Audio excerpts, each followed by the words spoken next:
Hey YouTube! How's everyone doing today? Hope y'all are doing great. I have with me a special guest, and her name is Dr. A.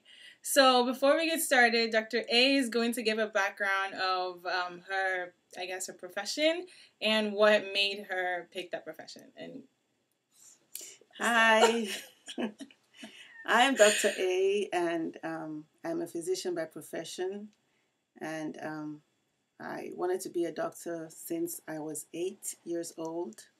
I just liked the thought of taking care of people, especially when they were sick. And I actually told my mother I wanted to be a nurse. And she said, no, don't be a nurse, be a doctor. So right from that time, I wanted to be a doctor. And as I went on in school, learning more and more about different animals and how they function, I was more and more curious about how the human body functions and what made people sick and why, what I could do to make them feel better. So I'd always just wanted to learn more about the human body and how to help people get better. That's basically why I wanted to be a doctor. Okay, and can you tell us more about your specialty? My specialty is internal medicine / rheumatology. Internal medicine is a specialty that we take care of adult patients from the age of 18 up, and we take care of the people. If you have a problem with your lungs, if you have a problem with your endocrine system, your kidneys, your skin, then rheumatology is my subspecialty where I learned more about the function of the joints. Different diseases of the joints and also diseases of the connective tissue. There's so many diseases that are related to that in between tissue, and that's what we rheumatologists will take care of. The next question I have is, what do you think it takes to be a doctor? Well, first of all, you have to really, really, really want to be a doctor because it's a very, very long road of learning.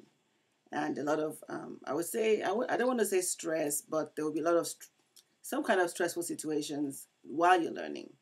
And it takes a long time. At least in the United States, you first of all have to do a 4-year bachelor degree, and then you have to do 4 years of medical school. And then you have to do what we call residency, where they train you more in the whatever field that you want to do or want to go into. And residency is at least 3 years. If you were doing internal medicine, for example, it would be 3 years. If you were doing dermatology, it would be like 4 years. If you were doing psychiatry, it would be 4 years. So OBGYN would be 4 years. And some other general residencies like surgery are 5 years. So it can take at least a minimum of 11 years to go from your first degree all the way through finishing residency. So it's a pretty long haul. So you really have to want to do it. Okay. Another question I have is, what's the difference in doing your medicine in another country versus the United States? You talked about the United States and how many years. How about Nigeria? Well, Nigeria is where I did my where I went to medical school. And Nigeria, you go to medical school from high school. So you don't have to do the first degree. You don't have to do the first 4 years. So our medical school is 5 years. And then we actually only have 1 year of what we call internship, where you practice under the supervision of another doctor who is more experienced than you. Mm-hmm. And you have to do the internship before you can actually practice on your own. And then in Nigeria, we also have another additional year where we do what we call National Youth Service, where we basically work for the government for another year. And that, again, is kind of mandatory. Because if you don't have a National Youth Service certificate and you want to get a job, you will not be able to. So. And what would you say is the best part of being a doctor? Is it the prestige? No, for me, I just love taking care of people. I'm just driven to see a sick person. I just want to get them well. I love it when they come into the hospital, they're sick, they feel like crappy. You find out what's wrong with them, you treat them, and they go home and they're well. And I have a private practice, and I like to see my patients come in, a few weeks before they have been sick. They didn't know what was wrong with them. I found out, I made a diagnosis. I put them on the right treatment, and let's say 4 weeks, 6 weeks down the road, they come back and they're feeling much better and they're functioning better. The thing about medicine, as is internal medicine, most of our diseases are not curable. We just learn how to, we treat them, we manage them. In the case of infections, you can just treat with antibiotics and the infection goes away and you're cured. But for most of our diseases, like hypertension, diabetes, kidney disease, all those kind of diseases, we can't cure them, but we manage them. And we manage them to the point where the patient can have a normal, as reasonable quality of life as possible. So that's what really makes me happy, to see my patients feeling better. Okay. And what would you say the worst part of being a doctor is?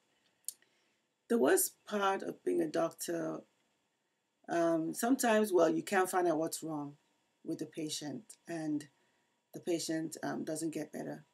And sometimes you do know what's wrong, but you can't help them, and you feel terrible when you have to tell the family or the patient that there's nothing more you can do for them, because it's always heartbreaking for us as physicians not to be able to help our patients. So to me, that's the most difficult part, is to walk into a room of family members and have to tell them that there's nothing more we can do for their loved one. That's, to me, the worst part. Yeah. It's pretty sad. So the last question I have is, what would you say to young women out there who perhaps they're in medical school, or maybe they're in high school and they want to do medicine, or maybe they're just fresh out of residency and they're trying to start their career in medicine? What advice would you give? I would advise them to persevere. If you really want to do it, just go for it and don't give up. The important thing is to persevere and to just not give up when things get rough or things get hard, and just keep on, just do what you have to do to get to where you have to go to. And of course, I would advise them to have like mentors who can also encourage them and give them advice. But the important thing, to me, you have to really desire, you have to really want it. And if you do want it, there's nothing that can stop you from getting there. Yeah, and last but not least, what was the biggest challenge you had to overcome in being a doctor? Because people think that they're the only ones that are facing a certain challenge, and it's not possible. So what challenge did you face that was the biggest, just most horrible one, and you persevered? Well, first of all, I became a doctor in Nigeria, my country, Nigeria, and I'd always wanted to come to the United States to practice medicine.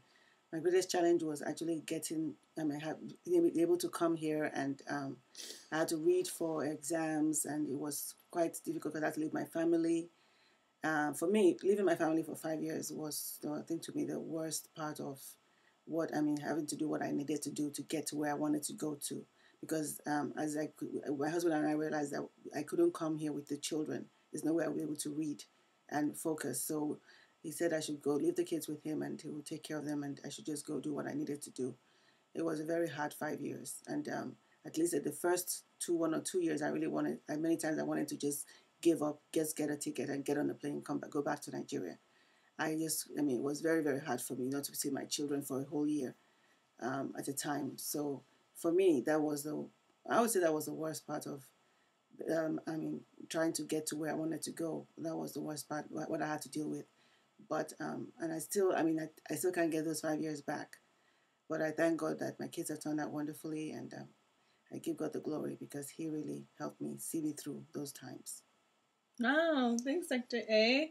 And just in case you're wondering, I was one of those kids. But...